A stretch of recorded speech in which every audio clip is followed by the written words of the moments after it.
ವೇತನ ಹೆಚ್ಚಳಕ್ಕೆ demand Boeing ಸಿಬ್ಬಂದಿ ಮುಷ್ಕರ ಶೇಕಡ 40ರಷ್ಟು ವೇತನ ಹೆಚ್ಚಳ ತಿರಸ್ಕರಿಸಿ ನೌಕರರಿಂದ ಮುಷ್ಕರವನ್ನ ಮಾಡಲಾಗಿದೆ 3200 ಕಾರ್ಮಿಕರ ಸ್ಟ್ರೈಕ್ ಫೈಟರ್ ಜೆಟ್ ಉತ್ಪಾದನೆ ಸ್ಥಗಿತ ಆಗಿದೆ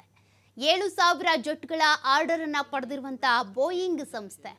ಮುಂದಿನ 2 ವರ್ಷಗಳಲ್ಲಿ 7000 ಜೆಟ್ ಅನ್ನು ಪೂರೈಕೆ ಮಾಡ್ತೀವಿ ಅನ್ನುವಂತ ಒಪ್ಪಂದವನ್ನ ಮಾಡಿಕೊಳ್ಳಲಾಗಿತ್ತು ಆದರೆ ನೌಕರರ ಮುಷ್ಕರದಿಂದಾಗಿ ಒಪ್ಪಂದದ ಮೇಲೆ ಎಫೆಕ್ಟ್ ತಟ್ತಾ ಇದೆ ದೇಶಗಳ ಗಡಿ ಭದ್ರತೆಗೆ ಸಂಬಂಧಿಸಿದಂತೆ ಜೆಟ್ ತಯಾರಿಸುತ್ತೇವೆ ಆದರೆ ನಮಗೆ ಆರ್ಥಿಕ ಭದ್ರತೆಯ ಖಾತ್ರಿ ಇಲ್ಲ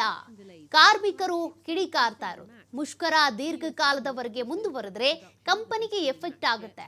ರಕ್ಷಣಾ ವ್ಯವಸ್ಥೆಗಳ ಉತ್ಪಾದನೆ ಮತ್ತು ವಿತರಣೆ ವಿಳಂಬ ಆಗಬಹುದು ಇದು ಕಂಪನಿಯ ಆರ್ಥಿಕ ಸ್ಥಿತಿಯ ಮೇಲೂ ಕೂಡ ಪರಿಣಾಮ ಬೀರುತ್ತೆ ಅಂತೇಳಿ ಇದ್ರ ಬಗ್ಗೆ ಮಾಹಿತಿಯನ್ನ ಕೊಟ್ಟಿದ್ದಾರೆ